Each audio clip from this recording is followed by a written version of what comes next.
नखोन पुल लेकिन लेकिन पैसा खारग नत्रग मपान की मंत्री इमलदी पैसा लौगा आइमागी तोंगान तोंगान मफमदा चावना ऑब्जर्वेशन तौबी पसक्तो अदु तोपिरो मतिंग पामु मनि पामु पामु अंदर तुमि लयु तुगा अयपदि पिबिरकनो अदो मदुगी रिएक्शन सम चावनो लापजाय यूथ अमा पुथोकपा ngamjise ima ani thokpana maram oiraga masa singda awaba tariban हाइबो जा कमलाकांत इचेरिना अमदि लेसुंगु रविंद्र नखोन पुंगेल पुखले इबो मूवमेंट से जानिंग दबरा सिनेमा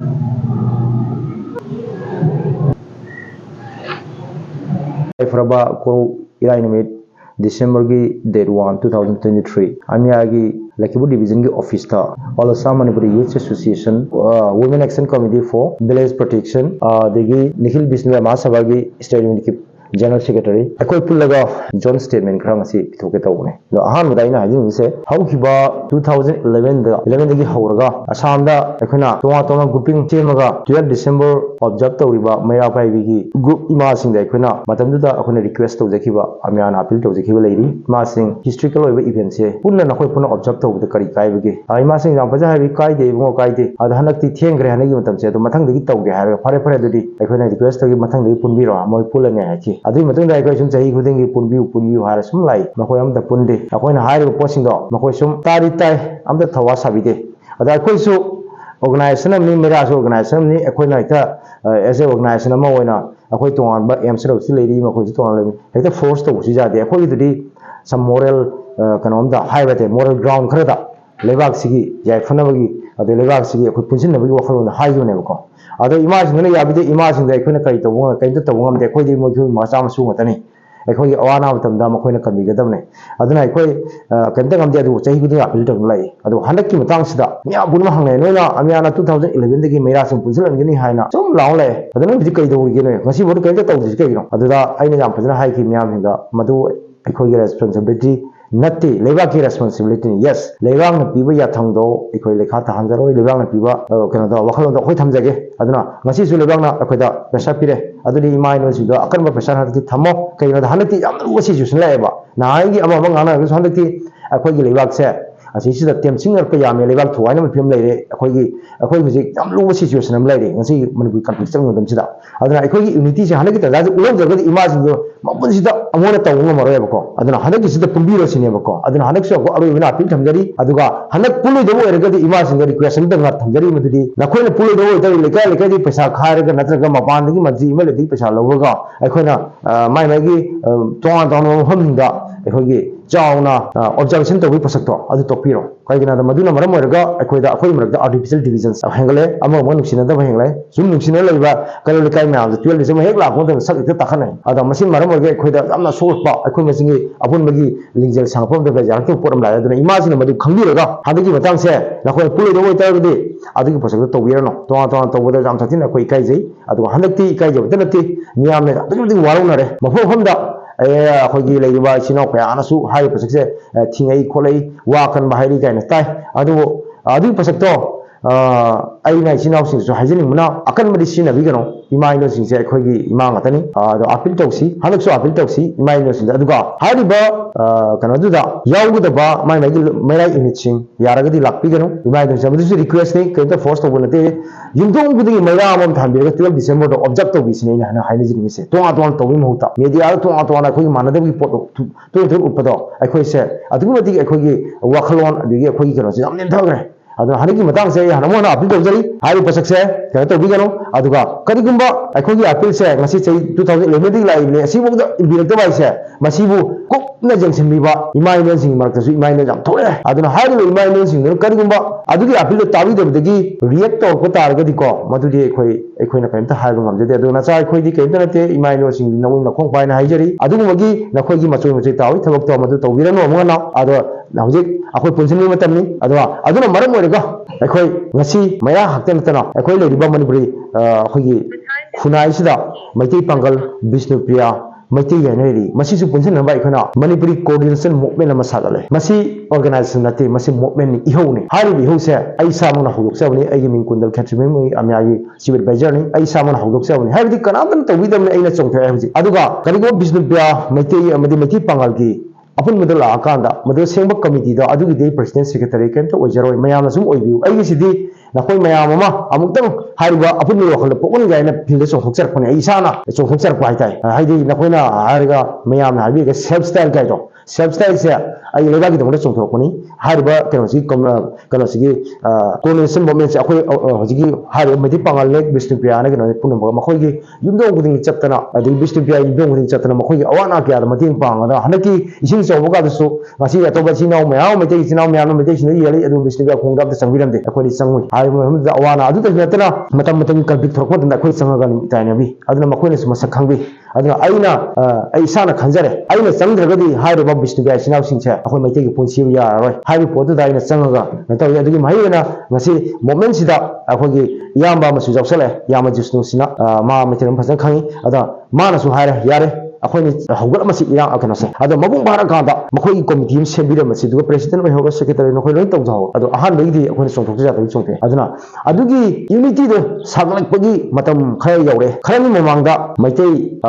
बोरखलादा बिहारी को बनुपा अमगी मचानुपा अदुगा सैबसासी को बा टीचर की मासे हानगी एक्स आईएफएस ऑफिसर मागी मचानुपी अमगा मखोई नि से नुक्सिनरे अदुई मतुदा युमान मिनमगी पोट अमा लाए मतम सिदा अखोई महम सिगी अखोगी छात्र की लुप अमगी एडवाइजर खरा चलगा थिंगुबा मई में चला जुमई थाना तानगनी काइन हाइरुबा लेखरे अदि मगदा ब्रोखला कन्फ्लिक्ट थोम तमदुदा अकन मोंगदा अखोइना अमियाना चंगसेलगा आई समंग जाव चंगसेलगा मागी एनिमक्ता ताइनरगा हाइरुबा मखोयनगी कनो लुहोंगदो मबुंग फानकी अदुमाइना तौखिबा आई अते तेसु मखोई अवाना म्याम दा खोइना मतिंग बांगदगी मखोइना आइसे आइना चीफ कन्वेनर ओइरो अदुगा हाइरुबा अखोई पुंजिनबगी वखलोन सथरसि कइना हौजि पुंजिनबजे दरकार ओइना हाइबने बखो असुमाइना अखोई असुमाइना मागी बुनमकी कनो बो पुंजिल ए छि तजास दे इमाइ नोल जिना असिगे मखोई अमता पुलवरी याद सि कइनो हंदकी सु माइरे हंदकी stay Sagan गिदर नत्रगा ngang na loi kram hom de thok kram mathang yong punge no mathang pungani ai do adu ba makha ta ba adu ba kano di haibira no imai do singam na khoina natra na khoi pham tha do leba gi da sang khalaga de loi tha do ga to adu e ne na minute sida hojig jig mera ba bi gi kano da jaw ba akhoi gi se bimabadi ko ba mna makhoi gi bifom da ai sa ma kundal khetri mi ming pansil laga aina nupi lal do lal law the nupi ne olu kaina haijam bam lai re ba akhoi gi kaim bo mam cha do allegation sai tai adu gi posek to madu ju jam thone sengdor kadam ne बचतो करिमा नखोर सेंगोबता तागदी हारि बिचे बिमाबती से विभाग सी ओबा करिमा थमक अमता दा मियाम गे थमक अमता जाहन बिगनो हाय बिसे आई खुबांग चंगो तरा लोना मियाम गे को पाइजरगा हाइजरी कइनगा असुगुंबा ओइदा पादबा ngang मरम चादब एलिगेशन प्रमाण जाउदब बेसिस एलिगेशन मयामा तौबा इमा इदन खै यावबदे ने खै लेबाक सिंग कौन हुं चारिबसे दे नंगा इगा करि जंगना बोले खिबले आइना कयमता नंगदा लान सु लेते न मयाल सु ने कयमता ngasi बुगन तौ लेते तु जाउ ने ने हाइ ने खै ngasi akane सु सिंग खिबले होय मखोदा akane सिंग क्वालु खरा लेना हाय खै दु सुना चदे apilni tawudu hanaki miyam la kan makara haire tawleni tawdagade khoi tawrani haibala aduga ina haijawni ba adigi pasaktu adu adu pasaktu senguk tar taragadi ise bimabdi na personally ekhoi liba amya gi thabak natraga lebak si thabak amta da jawhan bigano natrage nangu makara mem kharana maram oraga ekhoi lebak sida ekhoi kokai lukai na gada ba adi maram cha da ekhoi masi unkhana ko pot mem la ya ba ko asingwai miyam la thamjare marak sida aina khwai ngakpona ekhoi misal Bishnuppriya ga maitei pangal ga punu namagi ekhoi moment sum hor ko tam sida athu motam da ekhona Kangpa ki honorable chief minister people's chief minister ngasi manipur khakta nata manipur gi mapana tare maitei sing sumai macha manau ni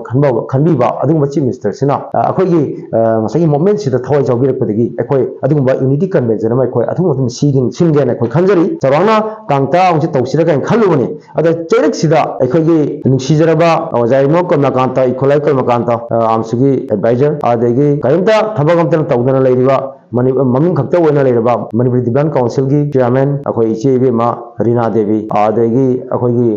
लेसुंगबम Ravindra Lakhipur की मखोई अहुमना जाम अंगप मोंगमदा chief minister से तांग तरादा लाकनी अखोई unity convention सिले अदुगी discussion committee तिंगमा तांग हुमदा कौरिके मियामदा जाम अंगप मिस्ट्रेस ऑफ नोटिस मा ngang thador ko ui masi jam laibak thibani kainta akhoi fix to boleidri ado hoi makoi sida makoi ge mantri kharaga interaction tawra mantri singna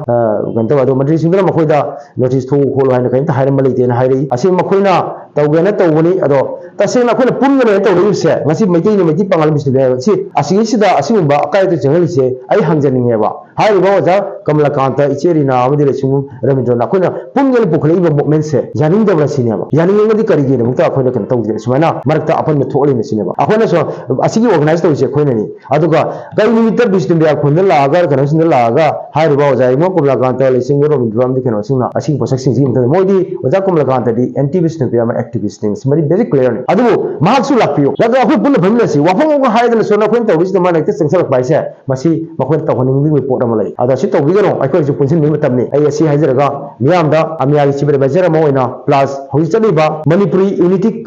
hoji kana se coordination movement sigi aina chief convener mo ina chief convener asi kaimati prokta angau da ko chat chat mi ho oina haidara si chat tawbi oina chat chat dindong digi amigi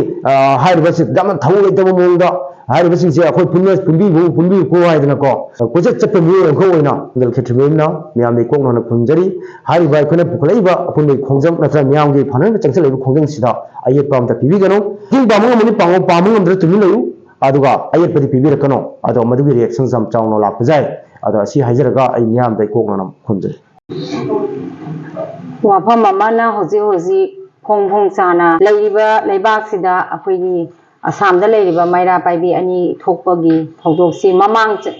chalamdagi 2011 dagi amiana masi punjanabi oina wafam kya marom lauduna lakhibani adubu mathang chahi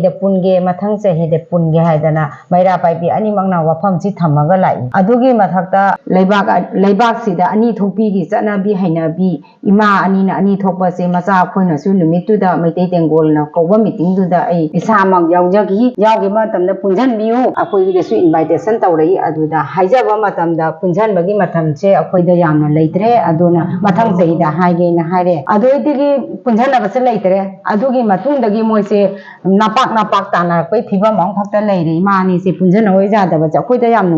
nungai jada ba phawi akhoi su ese nupi sangsana ma oibanina aduna maram oiraga leibakta yamna kaigada bamo akhoi huji unity oibagi meitei amadi meitei pangan bisrupia akhoi punjalaga adugumba sengbolakpase akaibase hena oirakpagi phibam amada leire aduna nahan maktasu mamang chalamda haidana ima singda request tawdana khuramdana lakhiba amiagi 2011 dagi ima singda haijana lakhiba kundal dasu akhoi gi tuko dagi akhoi mairagi